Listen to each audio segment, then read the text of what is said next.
이 단원에서는 지구 공동체의 붕괴와 단일화되는 문명에 관해 논의하고자 한다. 마크 저커버그는 대담한 선언문을 발표했다. 그는 지구 공동체의 건설의 필요성과 그 프로젝트에서 페이스북의 역할에 대해 이야기했다. 저커버그는 페이스북이 의미 있는 공동체를 식별할 수 있을 뿐만 아니라 우리의 사회 조직을 강화하고 세계를 서로 더 가깝게 해줄 수 있다고 확신했다. 페이스북의 사업은 사회 연결망을 구축하는 것이기 때문에 사회적 동요에도 가장 잘 맞춰져 있다. 우리 시대의 사회정치적 격변은 상당 부분 인간 공동체의 해체에서 비롯한다고 설명했다. 그는 우리는 공동체 건설을 보다 쉽게 해줄 도구들을 내놓겠다고 말했다. 그는 나아가 우리는 여러분에게 의미 있는 집단을 제시하는데 우리가 더 잘할 수 있는지 알아보기 위한 프로젝트를 시작했다고 한다. 그러나 몇 달 뒤, 페이스북에 맡겨진 데이터가 제3자들 손에 들어가 세계 곳곳의 선거 조작에 사용됐다는 사실이 드러났다. 이로 인해 저커버그의 고상한 약속은 조롱받았고, 페이스북에 대한 공적인 신뢰는 산산조각이 났다. 그럼에도 페이스북의 공동체 구상을 깊이 생각해보고, 만일 보안이 보강되고 나면 온라인 소셜 네트워크가 직구촌 인간 공동체 건설에 도움이 될지 검토해볼 가치는 있다. 우리가 번영하기 위해서는 친밀한 공동체 속에 우리 자신을 뿌리 내리게 할 필요가 있다. 수백만 년 동안 인간은 수십 명 정도 밖에 안 되는 작은 무리 속에서 사는데 적응해왔다. 이런 집단이 없으면 인간은 고독과 소외감을 느낀다. 불행하게도 지난 2세기에 걸쳐 친밀한 공동체는 실제로 와해되어 왔다. 정말 서로가 서로를 아는 소집단을 민족과 정당이라는 상상 공통체로 대체하려는 시도도 완전히 성공하지는 못했다. 동포가 수백만이고 공산당 동지가 수백만에 이른다 해도 그들은 한 사람의 진짜 형제자매나 친구와 같이 따뜻한 친밀감을 줄 수 없다.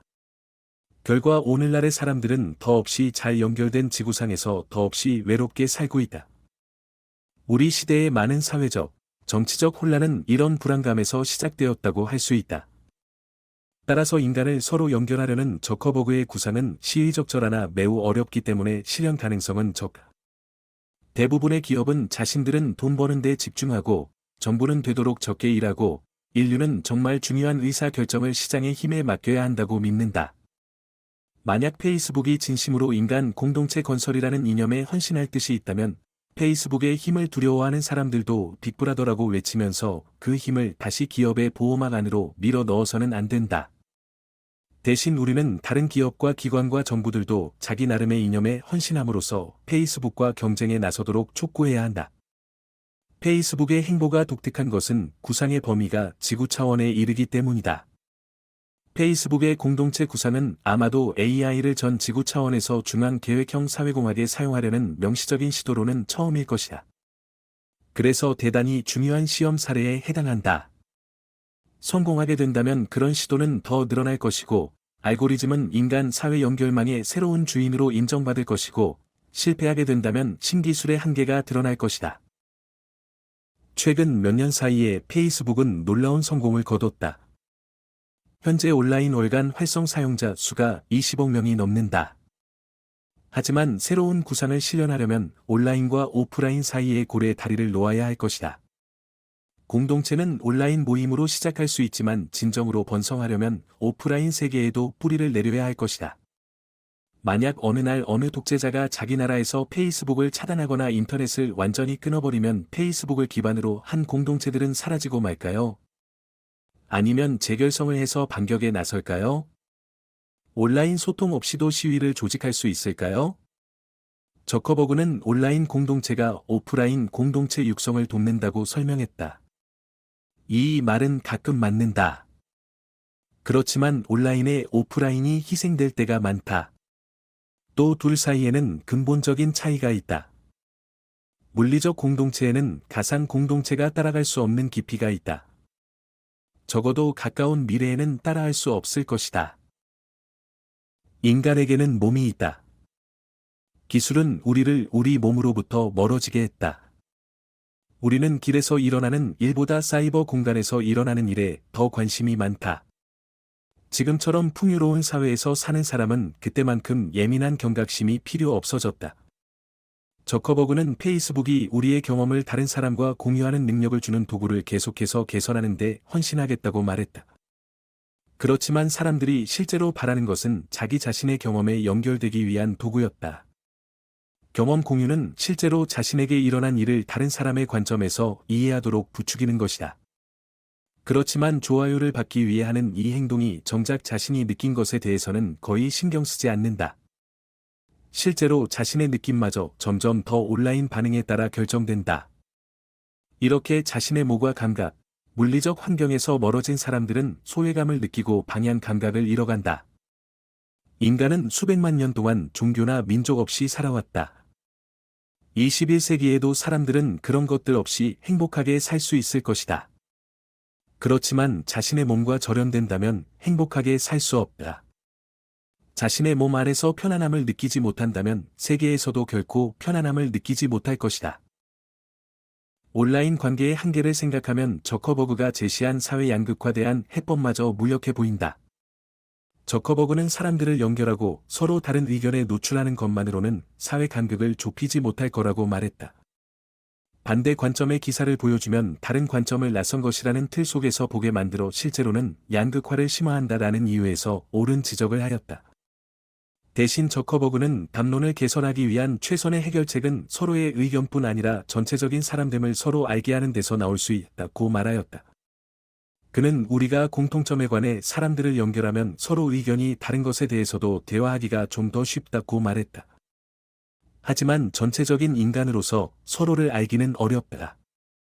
그러기 위해서는 많은 시간이 필요하고 신체를 통한 직접적인 상호작용이 요구된다. 온라인 활동에 대한 과세에는 본질적인 어려움이 있기 때문에 이런 글로벌 기업은 온갖 창의적 회계에 더 쉽게 연루된다. 또한 사람들이 주로 온라인에서 생활하는 데다 자기 회사가 사람들의 온라인 활동에 필수적인 도구를 제공한다고 생각할 경우에는 오프라인 정보에 대한 납세를 회피하는 것조차 사회에 유익한 봉사로 볼 수도 있다. 온라인 알고리즘의 한계를 깨달은 기술거인들은 거기서 영향력을 더 확장할 수 있다. 기기와 게임은 온라인과 오프라인의 구분을 없애고 하나의 증강현실로 합치기 위해 설계된 것이다.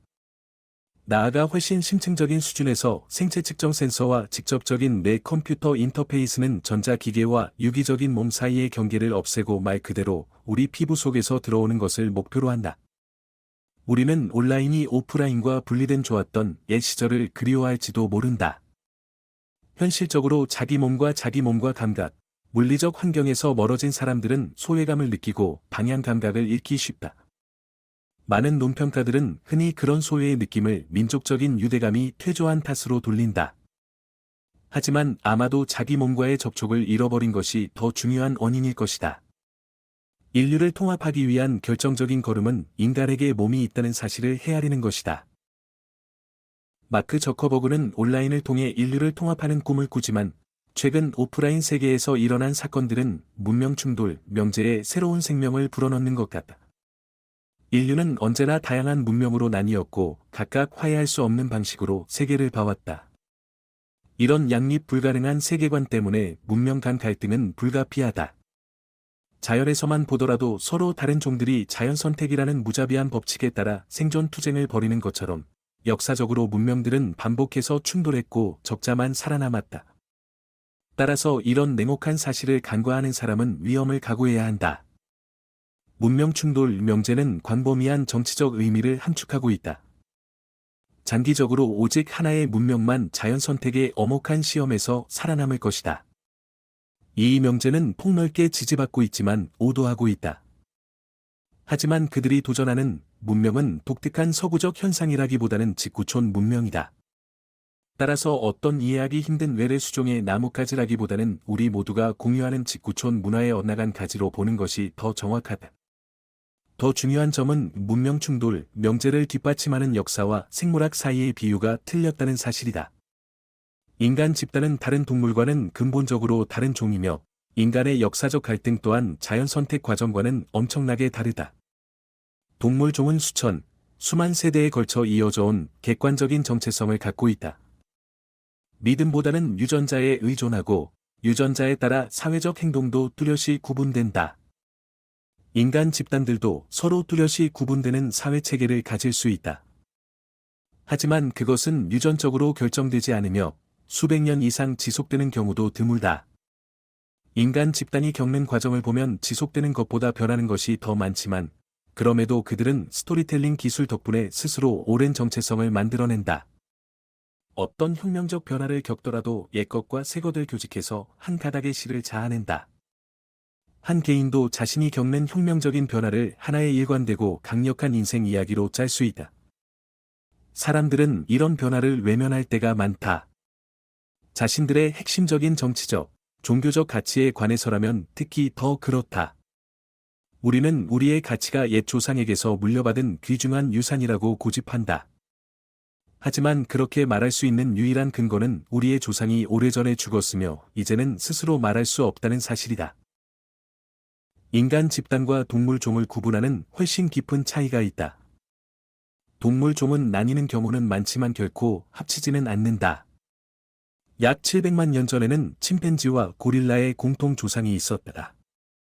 이 단일 조상에 해당하는 종은 두 집단으로 쪼개져 결국 별개의 진화의 길을 갔다.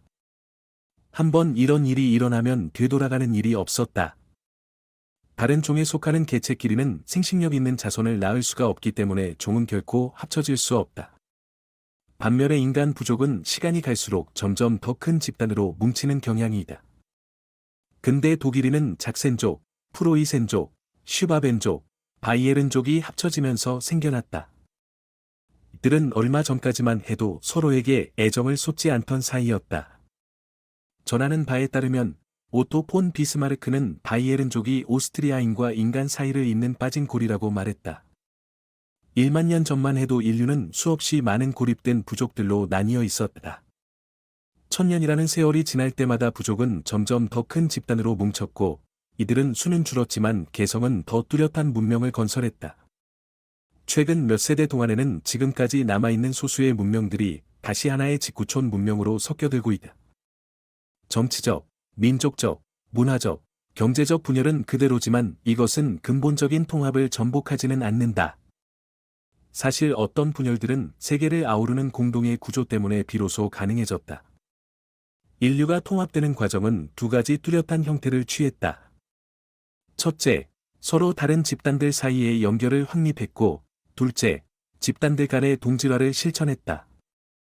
지속적으로 달리 행동하는 집단끼리도 연결은 될 수 있다. 전쟁은 경제적 세계화와는 상이하면서도 그 못지않게 중요한 군사적 세계화의 역학은 간과한다. 상업보다 훨씬 빠르게 사상과 기술과 사람을 확산시킨다. 또한 사람들이 서로에게 훨씬 큰 관심을 갖게 만들기도 한다. 21세기 초의 세계는 다양한 집단들 사이를 연결하는 차원을 훨씬 넘어섰다. 사람들은 서로 접촉할 수 있을 뿐 아니라 믿음과 행동까지 점점 더 많이 공유한다. 인접한 인간 집단들이 국제법은커녕 공통의 외교 절차에 합의하기 어려운 것도 당연했다.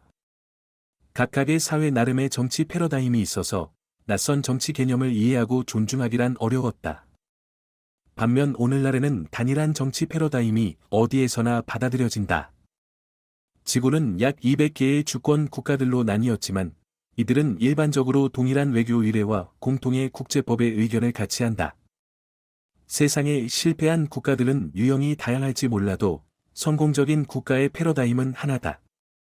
그러니 지구상의 정치도 안나 카레니나 원칙을 따른다. 성공한 국가는 모두가 같지만 실패한 국가는 각각 다른 방식으로 실패하는데 지배적인 정치 패키지 중에서 이런저런 구성 요소가 빠졌기 때문이다.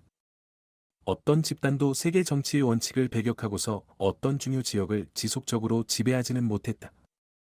세계 정치의 패러다임이 어느 정도 구속력을 갖는지 알려면 전쟁과 외교에 대한 강도 높은 정치적 질문보다 2016년 리우 올림픽 같은 것을 살펴보면 된다. 올림픽은 대회에 참가한 1만 1000명의 선수들은 종교나 계급, 언어가 아닌 국적에 따른 대표단으로 편성되다. 몇몇 사례를 제외하면 선수의 국적을 결정하는 것은 간단명료한 일이었다. 그 많은 나라들이 정치적 논쟁 때문에 올림픽이라는 대사업이 탈선하지는 않았다. 중세 올림픽 경기를 1016년 리우에서 개최하려 한다고 가정했을 때 대회 당일에 어떤 대표 선수단이 출전할지 미리 알 수 없다. 왜냐하면 어떤 정치제가 내년에도 남아있을지 아무도 확신할 수 없을 것이기 때문이다. 그렇기 때문에 인류가 이런 행사를 조직할 수 있다는 사실에 큰 자부심을 느껴도 좋다. 정근대 시대만 해도 인간은 다양한 정치체제는 물론 놀랄 만큼 많은 경제 모델을 실험했다. 반면 지금은 거의 모두가 아주 조금씩만 다를 뿐 동일한 자본주의 기조를 신봉하는 데다 우리 모두는 하나의 글로벌 생산 라인 안에 톱니가 되어 있다. 일상의 경제적 영혼은 동일한 경제 이론, 동일한 기업과 은행, 동일한 자본의 흐름에 좌우된다. 오늘날 인류가 동질적이 되었다는 사실을 가장 극명하게 보여주는 면은 자연세계와 인간의 몸을 이해하는 방식이다. 과거는 하느님을 화나게 했다거나 악마에 씌었다는 등 각자만의 방식으로 해석하고 그에 따른 치료를 했다. 결국 평균 기대 수명은 50세를 크게 밑돌았다. 그러나 오늘날에는 병원에 가서 의사에게 진찰을 받고 진단을 내려 의학 처방을 받는다. 물론 여전히 약간의 사소한 문화적 차이는 있을 수 있다. 하지만 거의 모든 의사들은 인간의 몸과 질병을 동일한 관점에서 바라본다. 사람들은 여전히 서로 다른 종교와 민족 정체성을 가지고 있다. 하지만 국가, 경제, 병원 등 현실적인 문제에 관한 한거의 모두가 동일한 문명에 속한다. 우리가 가장 자주 싸우는 상대는 한 식구들이다. 정체성은 일치보다 갈등과 고민으로 규정된다. 미래에 우리에게 닥칠 변화가 무엇이든 그것은 이질적인 문명들 간의 충돌보다는 단일 문명 내 형제들끼리의 투쟁을 수반할 가능성이 높다. 21세기의 인류가 직면할 큰 도전들은 본질적으로 전 지구 차원의 문제일 것이다. 하지만 이런 논쟁과 갈등이 우리를 더 상호 의존적이게 만들 것이다. 비록 현재 인류가 사는 모습은 조화로운 공동체와는 거리가 멀지만 우리는 모두 왁자지껄한 단일 직구촌 문명의 일원들이기 때문이다.